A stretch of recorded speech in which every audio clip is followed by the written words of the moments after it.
بسم اللہ الرحمن الرحیم۔ اگر کوئی شخص شیعہ مذہب اختیار کر لیتا ہے تو اس کے روزوں کا حکم یہ ہے کہ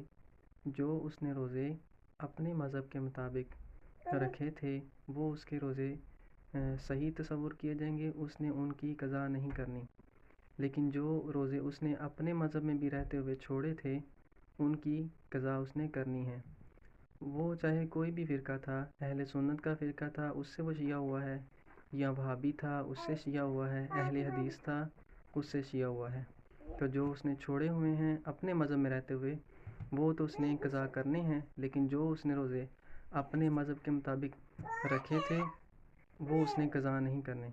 لیکن اپنے مذہب کے مطابق جو اس نے روزے خراب کیے تھے، توڑ دیے تھے، باطل کر دیے تھے، ان کی بھی اس نے